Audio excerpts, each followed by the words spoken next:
सर्वोपरि और महाप्रेम रस, और उस प्रेम रस का मूर्तिमान स्वरूप मेरी प्रिया त्रिपुर सुंदरी हैं। वही ललिता हैं, वही षोडशी हैं, वही कामाख्या हैं, वही राजराजेश्वरी हैं और वही हमारी राधा रानी हैं। मेरी जो प्रिया त्रिपुर सुंदरी हैं, अत्यंत गुप्त रस, जो श्री चरणों की दास्तां मैंने आपको बताई है, और उस प्रेम रस का, उस सुख का रसास्वादन करने के लिए हमारे भोलेनाथ उनके चरणों से रज को उठाते हैं और उसे भस्मसात करके अपने शरीर को धूसरित कर देते हैं। मेरी प्रिया त्रिपुर सुंदरी हैं, जिनके चरण कमलों से उत्पन्न धूलि कणों को भगवान शिव ने भस्मसात कर उसकी भस्म से अपने शरीर को धूसरित कर रखा है। जिसने अनंत ब्रह्मांडों का सृजन पलक झपकते कर दिया, हम उसके दास हैं। तुम्हारे बगैर जीना क्या, जीने का ख्वाब भी नहीं देख सकता। सांसों के बिना शायद कुछ पल मैं जी सकता हूँ, लेकिन तुम्हारे बिना नहीं। मैं जब भी अपनी आंखें बंद करता हूँ बस तुम्हें देखता हूँ, आंखें खोलता हूँ तो तुम्हें देखना चाहता हूँ। तुम पास नहीं हो तो तुम्हें चारों तरफ महसूस करता हूँ हर पल।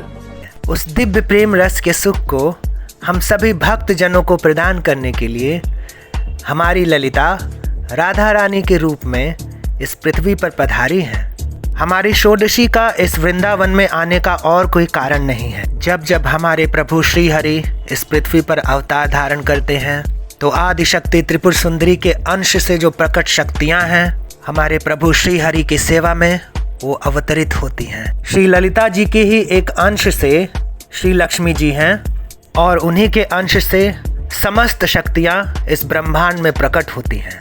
जैसे श्री हरि विष्णु के अंश से ही इस पृथ्वी पर विविध अवतार हुए हैं, इसलिए आप देखेंगे प्रभु श्री हरि की जितनी भी अवतार की शक्तियां हैं वो सब हमारी प्रिया त्रिपुर सुंदरी की ही मूर्तिमान स्वरूप हैं।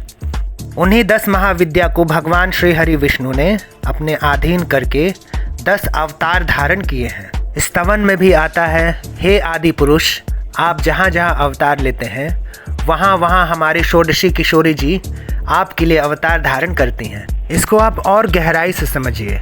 कहीं भी प्रेम उदय होता है तो वो अंश में होता है। प्रेम समुद्र हमारी प्रिया त्रिपुर सुंदरी लाडली किशोरी जी जो राधा रानी के रूप में अवतार ली हैं, वो प्रीति की सागर हैं। मेरी प्रिया त्रिपुर सुंदरी सृष्टि रचना में नहीं है, सृष्टि काल में नहीं है, सृष्टि विधान में नहीं है। नित्य वृंदावन में शोभा प्रकाशित जैसे होती है, वैसे ही नित्य बिहारी वहाँ अवतार धारण करके बिहारी जी के साथ विहार करती रहती हैं। ना उनका जन्म होता है और ना ही वो कभी अंतर ध्यान होती हैं।